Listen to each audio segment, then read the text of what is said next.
Voici la question du jour. Est-ce que Dieu sait tout au sujet de chacune de ses créatures?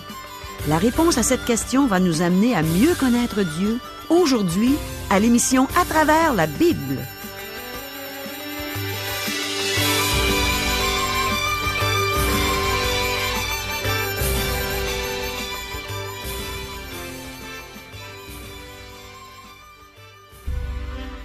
Chers auditeurs, pour en savoir davantage sur le contenu de cette émission, vous pouvez contacter en tout temps Radio Espoir au 1-877-L'Espoir, 1-877-537-7647. Bonjour, ici Caro. Dieu aime qu'on cherche à mieux le connaître. Voici quelques questions qu'on va lui poser ensemble aujourd'hui, en s'attendant à ce qu'il entende, qu'il nous donne les réponses par sa parole. Est-il bien de s'approprier uniquement les versets qui font notre affaire dans la Bible? Selon la parole de Dieu, que signifie l'expression « être prudent comme un serpent et simple comme une colombe » ? Est-ce qu'en temps normal, l'Esprit Saint inspire les prédicateurs sans qu'ils ne se soient préparés par l'étude et la méditation de sa parole? Est-ce que Dieu sait tout au sujet de ses créatures? Dieu a entendu nos questions. Maintenant, il est prêt à nous donner les réponses qui sont dans la Bible, dans sa parole. Il va nous répondre par la bouche du pasteur Régent Joly. Demandons-lui de nous aider à bien comprendre son beau message d'amour. Prions. Oui, Seigneur, dans ton amour, tu as encore un beau message pour nous aujourd'hui. On veut le saisir avec notre cœur. Pas juste avec notre intelligence, mais avec tout notre cœur. Aide-nous à ouvrir nos cœurs et fais pénétrer ta parole dedans. Amen. À toi, Régent. Merci beaucoup, Caro. Chers amis, aujourd'hui, nous débutons notre étude au verset 9 du 10e chapitre de l'Évangile selon Matthieu. Jusqu'ici, nous avons vu que le Seigneur a donné la loi de son royaume. Il a démontré sa puissance et prouvé qu'il est envoyé de Dieu. Et maintenant, il envoie ses 12 apôtres en mission vers la nation d'Israël, afin qu'ils annoncent la bonne nouvelle du royaume. Jésus leur a accordé le pouvoir de faire des miracles afin de prouver l'origine divine de leur message. Ils ont reçu le pouvoir de guérir les malades, de purifier les lépreux, de ressusciter les morts et de chasser les démons. Il leur a ordonné de donner gratuitement parce qu'ils ont reçu gratuitement. Je n'ai jamais entendu de guérisseur citer le verset 8 ainsi que le verset 9. Ces deux versets sont indissociables. Lisons. Matthieu, chapitre 10, versets 8 à 10. Guérissez les malades, ressuscitez les morts, purifiez les lépreux, chassez les démons. Vous avez reçu gratuitement, donnez gratuitement. Ne prenez ni or, ni argent, ni monnaie dans vos ceintures, ni sac pour le voyage, ni deux tuniques, ni souliers, ni bâton, car l'ouvrier mérite sa nourriture. Pourquoi les guérisseurs ne vont-ils pas offrir leurs services dans nos hôpitaux, qui sont tant congestionnés, là où il y a de nombreux patients? Non, nos guérisseurs préfèrent se tenir dans un grand auditorium où ils peuvent faire une collecte d'argent. Il faut examiner ces versets dans leur contexte. Les directives que nous trouvons dans ces versets se sont appliquées temporairement pendant le ministère public de Jésus-Christ. À la fin de son ministère, Jésus-Christ a donné d'autres instructions à ses apôtres. Jésus, leur dit encore: « Quand je vous ai envoyé sans bourse, sans sac et sans souliers, avez-vous manqué de quelque chose? » Ils répondirent: « De rien. » Et il leur dit: « Maintenant, au contraire, que celui qui a une bourse la prenne, et que celui qui a un sac le prenne également, que celui qui n'a point d'épée vende son vêtement et achète une épée. » Citation de Luc, chapitre 22, versets 35 et 36. L'apôtre Paul a aussi écrit: « De même aussi, le Seigneur a ordonné à ceux qui annoncent l'Évangile de vivre de l'Évangile. Citation de 2 Corinthiens chapitre 9, verset 14. De nos jours, Dieu s'attend à ce que les croyants, ces gens nés de nouveau, appuient financièrement les ministères chrétiens. Cependant, je dis que si vous vous appropriez Matthieu chapitre 10, verset 8, vous devez aussi vous approprier les 2 versets qui suivent, car ils vont tous ensemble. Je ne veux pas être dur, mais il faut interpréter un verset dans son contexte, sinon il devient un prétexte. Le Seigneur a donné d'autres instructions à ses apôtres. Poursuivons notre lecture. Verset 11. Dans quelque ville ou village que vous entrez, informez-vous s'il s'y trouve quelque homme digne de vous recevoir, et demeurez chez lui jusqu'à ce que vous partiez. Dans le verset qui nous intéresse, Jésus donne des instructions à ses apôtres dans des circonstances locales bien particulières. Donc, tenons compte de ce fait lorsque nous interprétons ce texte. Versets 12 et 13. En entrant dans la maison, saluez-la. Et, si la maison en est digne, que votre paix vienne sur elle. Mais si elle n'en est pas digne, que votre paix retourne à vous. Le mot maison ne réfère pas à la bâtisse, mais à la famille qui l'habite avec ses serviteurs et son personnel. Verset 14. Lorsqu'on ne vous recevra pas, et qu'on n'écoutera pas vos paroles, sortez de cette maison ou de cette ville et secouez la poussière de vos pieds. Dieu ne nous demande pas de faire cela aujourd'hui. Nous ne devons pas avoir cette attitude. Lorsqu'un évangéliste ou un prédicateur va dans une ville, il n'en sort pas pour secouer la poussière de ses pieds, même si parfois il aurait envie de le faire à cause de l'accueil reçu. Mais il doit s'en abstenir. Encore, nous avons ici des instructions valables pour la culture de l'époque. Verset 15. Je vous le dis en vérité, au jour du jugement, le pays de Sodome et de Gomorrhe sera traité moins rigoureusement que cette ville-là. Dans le prochain chapitre, nous verrons ce qui est advenu de certaines de ces villes qui furent jugées. Verset 16. Voici, je vous envoie comme des brebis au milieu des loups. Soyez donc prudents comme les serpents et simples comme les colombes. Maintenant, Jésus-Christ donne des principes de fonctionnement à ses apôtres alors qu'ils témoigneront de lui. Ces principes sont éternels et s'appliquent à nous aujourd'hui. Le chrétien doit être prudent comme un serpent et simple comme une colombe. C'est très dangereux d'être l'un sans être l'autre. J'ai rencontré des gens prudents, comme le serpent, mais ils n'étaient pas simples comme la colombe. Ils profitent des gens. D'autres personnes sont confiantes et douces, mais elles ne sont pas prudentes. Un serpent est dangereux et la colombe est en danger. Il faut posséder les 2 qualités, la prudence et la simplicité. Verset 17. Mettez-vous en garde contre les hommes, car ils vous livreront aux tribunaux et ils vous battront de verge dans leur synagogue. Je n'ai jamais été battu de verge dans une synagogue, mais je fus agressé verbalement dans certaines de nos conversations en abordant le sujet de l'Évangile. Verset 18. Vous serez menés à cause de moi devant des gouverneurs et devant des rois pour servir de témoignage à eux et aux païens. Ceci s'est souvent produit du temps des apôtres, et malheureusement, ce fut le sort de plusieurs serviteurs de Dieu. Versets 19 et 20.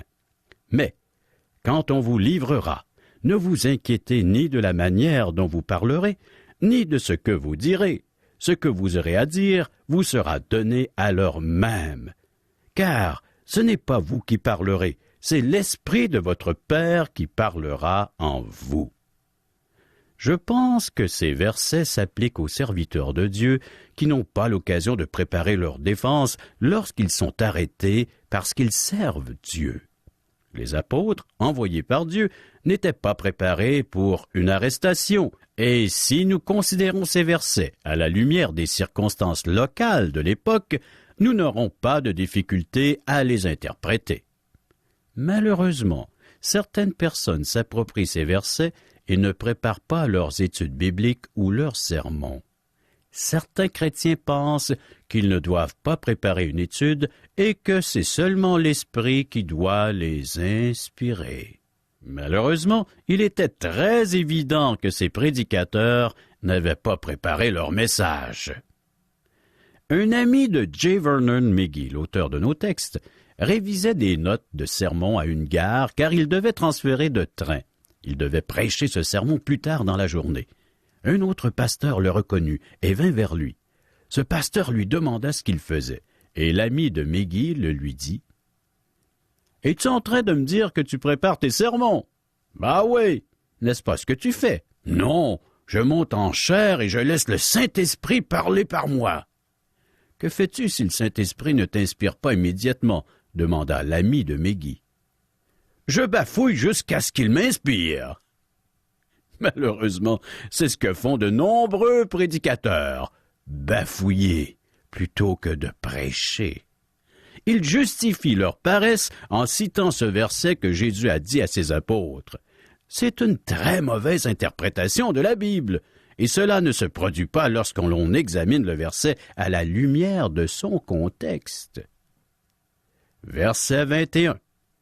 Le frère livrera son frère à la mort et le père son enfant. Les enfants se soulèveront contre leurs parents et les feront mourir. La venue de Christ dans le monde a divisé les hommes. Elle n'a pas apporté l'unité. Lorsqu'une personne se convertit dans une famille et que les autres ne suivent pas, cela crée une division.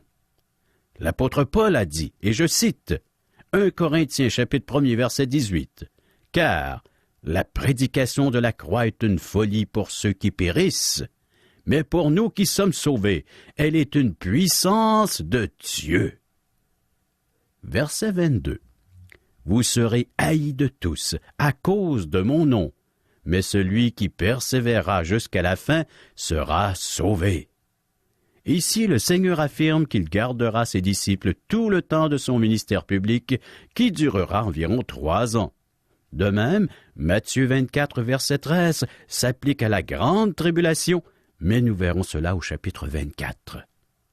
Poursuivons notre lecture de Matthieu 10, verset 23. « Quand on vous persécutera dans une ville, fuyez dans une autre. Je vous le dis en vérité. Vous n'aurez pas achevé de parcourir les villes d'Israël que le Fils de l'homme sera venu. » Maintenant, le Seigneur Jésus poursuit avec des principes généraux qui s'appliquent aussi à nous aujourd'hui même, si les paroles sont adressées aux 12 apôtres. Verset 24. « Le disciple n'est pas plus que le maître, ni le serviteur plus que son Seigneur. » Nous ne devons pas oublier que nous représentons le Seigneur Jésus-Christ et qu'il doit passer en premier. Si nous ne le faisons pas, il nous reprendra. Verset 25. Il suffit aux disciples d'être traités comme son maître et aux serviteurs comme son Seigneur. S'ils ont appelé le maître de la maison Béelzébul, à combien plus forte raison appelleront-ils ainsi les gens de sa maison? Ne nous inquiétons pas de ce que disent les gens si nous sommes fidèles à Christ. Ils n'ont pas bien traité Jésus, et nous ne pouvons pas nous attendre à l'être mieux. Verset 26. Ne les craignez donc point, car il n'y a rien de caché qui ne doive être découvert, ni de secret qui ne doivent être connus. Un jour, chers amis, nous passerons en jugement devant Dieu, et il nous justifiera, mais il punira nos persécuteurs. Assurons-nous que notre cœur soit aussi beau que notre extérieur. Verset 27. Ce que je vous dis dans les ténèbres, dites-le en plein jour, et ce qui vous est dit à l'oreille, prêchez-le sur les toits. Radio Espoir est une belle façon de prêcher sur les toits. C'est là qu'on installe les antennes. Faites-le savoir à d'autres. Verset 28. Ne craignez pas ceux qui tuent le corps et qui ne peuvent tuer l'âme, Craignez plutôt celui qui peut faire périr l'âme et le corps dans la géhenne. Autrement dit, craignez Dieu, respectez la personne de Dieu. On peut même se demander pourquoi les apôtres ont-ils été si braves dans leur témoignage. La Bible nous en donne la réponse, que si nous craignons Dieu, nous n'avons pas à craindre les hommes. Verset 29. Ne vend-on pas 2 passereaux pour 1 sou? Cependant, il n'en tombe pas un à terre sans la volonté de votre Père. Avez-vous déjà vu un groupe de pigeons ou de nombreux oiseaux perchés sur un arbre? Imaginez, Dieu sait tout de chaque oiseau. Quelle vérité rassurante pour chacun d'entre nous. Verset 30. Et même vos cheveux sont tous comptés. Dieu nous aime, il compte même nos cheveux, il sait tout de nous. Versets 31 à 33. Ne craignez donc point, vous valez plus que beaucoup de passereaux. C'est pourquoi, quiconque se déclarera publiquement pour moi, je me déclarerai moi aussi pour lui devant mon Père qui est dans les cieux. Mais quiconque me reniera devant les hommes, je le renierai aussi devant mon Père qui est dans les cieux. Nous ne voulons pas nier Christ, mais nous voulons être prudents comme un serpent, afin de ne pas jeter nos perles au pourceau. Verset 34. Ne croyez pas que je sois venu apporter la paix sur la terre. Je ne suis pas venu apporter la paix, mais l'épée. Tant qu'il y aura du péché dans le monde, il n'y aura pas de paix. Satan va s'opposer à l'œuvre de Dieu. Versets 35 et 36. Car je suis venu mettre la division entre l'homme et son père, entre la fille et sa mère, entre la belle-fille et sa belle-mère, et l'homme aura pour ennemis les gens de sa maison. Cela était vrai à l'époque, et ça l'est toujours aujourd'hui. Verset 37.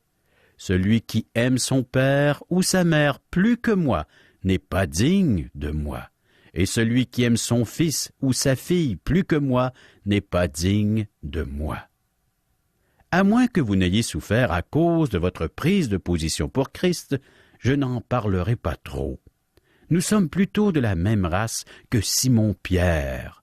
Nous verrons plus tard que ce disciple a promis à Jésus, son maître, fidélité, mais le renia 3 fois successivement en quelques heures, la même journée.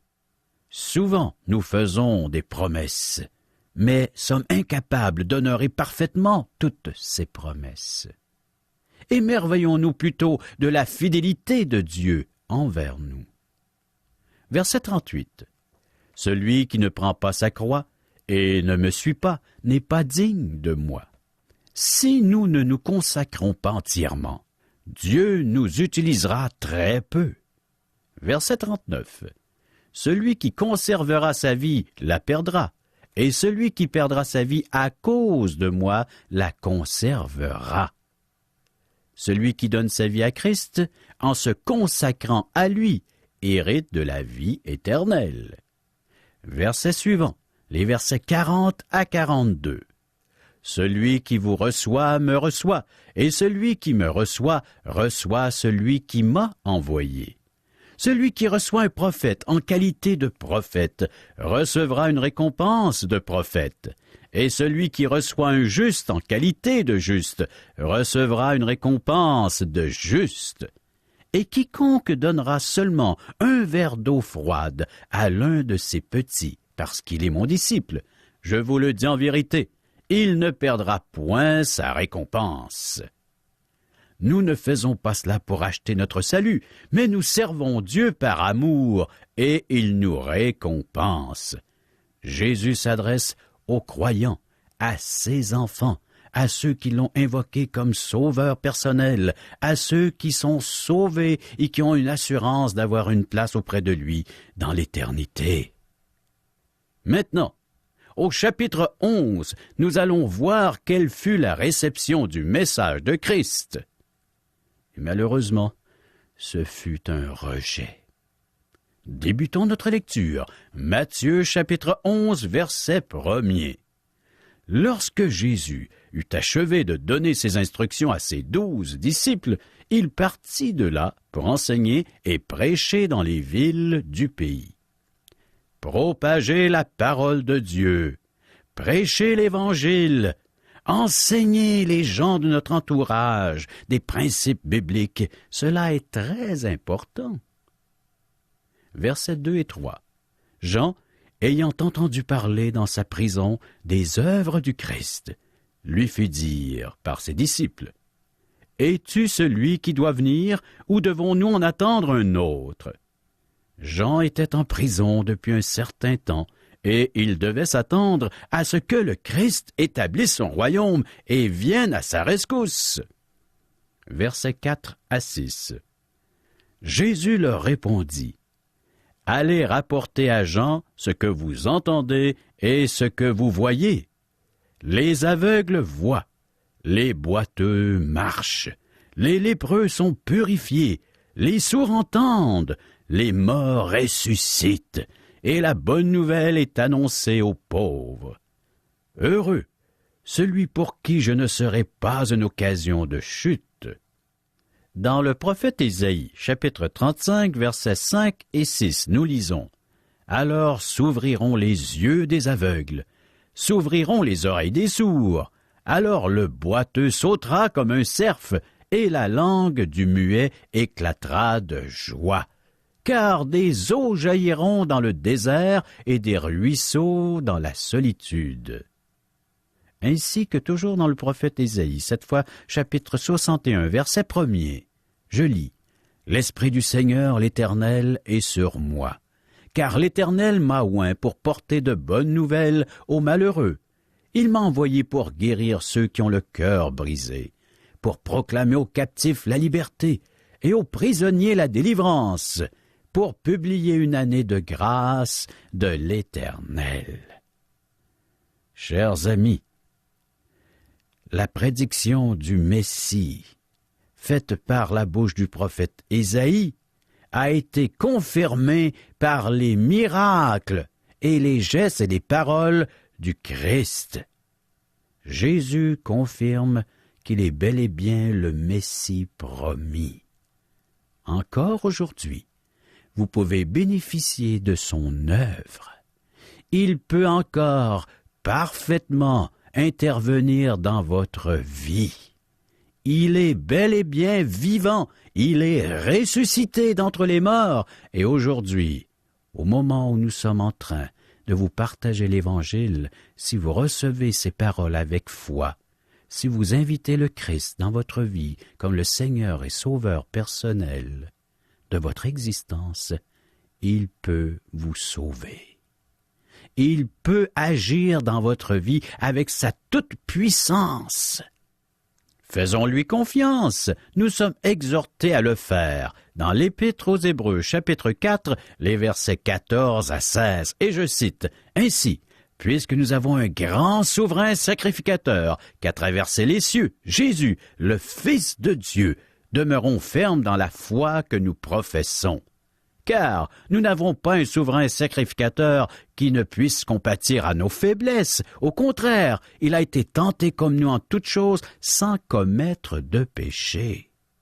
Approchons-nous donc avec assurance du trône de la grâce, afin d'obtenir miséricorde et de trouver grâce pour être secourus dans tous nos besoins. » Chers amis, préparons-nous à la prochaine émission en lisant Matthieu 11, 7 à 12, 2. Merci, Régent. Dieu sait tout au sujet de ses créatures, au sujet des poissons, des oiseaux, des animaux, de l'homme, de la femme. Moi, je trouve ça vraiment rassurant. Ça me fait penser à un psaume qui est très, très cher à mon cœur. Et ce psaume démontre à quel point Dieu connaît tout ce qui me concerne. Il connaît tout ce qui te concerne. Il est notre Créateur, après tout. C'est le psaume 139. Aimerais-tu le regarder avec moi? Je t'invite à ouvrir ta Bible. On va lire le psaume 139, des versets 1 à 8 et des versets 23 à 24. Éternel, tu me sondes et tu me connais. Tu sais quand je m'assis et quand je me lève. Tu pénètres de loin ma pensée. Tu sais quand je marche et quand je me couche, et tu pénètres toutes mes voies. Car la parole n'est pas sur ma langue, que déjà, ô Éternel, tu la connais entièrement.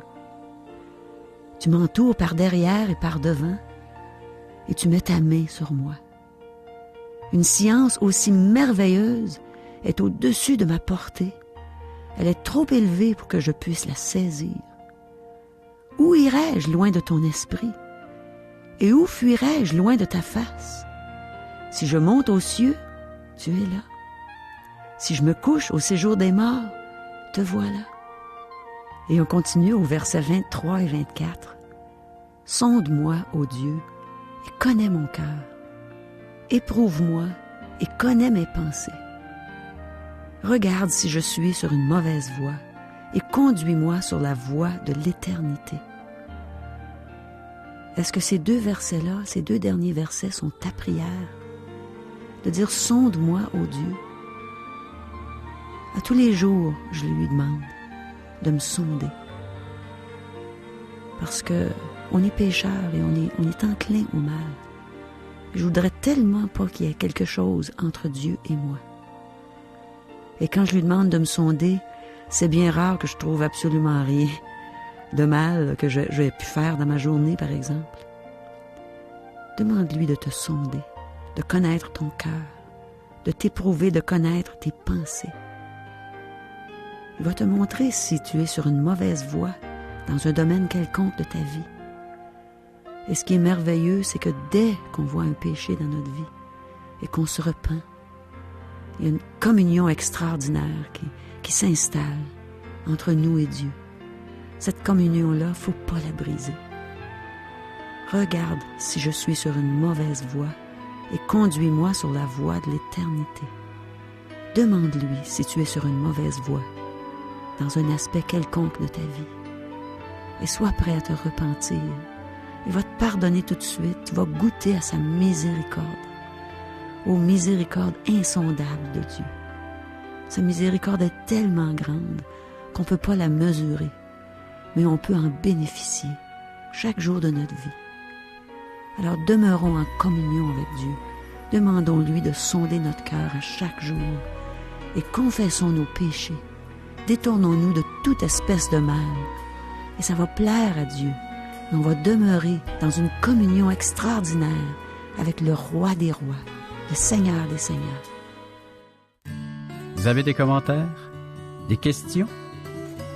Vous aimeriez savoir ce que la Bible a à dire sur tel ou tel sujet? Écrivez-nous. Vous pouvez recevoir par le fait même des cours bibliques que nous offrons tout à fait gratuitement, ainsi que des invitations à assister à l'un de nos merveilleux déjeuners de l'espoir, offerts à la grandeur du Québec, où vous pourrez entendre des témoignages de vie transformées par le message de la Bible. Pour en connaître les dates et les endroits où auront lieu ces déjeuners, pour nous rejoindre, un des membres de l'équipe d'Aujourd'hui l'Espoir est disponible à recevoir vos commentaires. Vous composez le numéro de téléphone suivant, 1-877-l'Espoir, 1-877-l'Espoir, ou via notre site Internet www.espoir.ca, ou bien vous nous écrivez à Aujourd'hui l'Espoir, 6640 3e Avenue Ouest, Charlebourg, Québec, le code G1H 6H4. Ici Régent Joly, bonne fin de semaine et à lundi.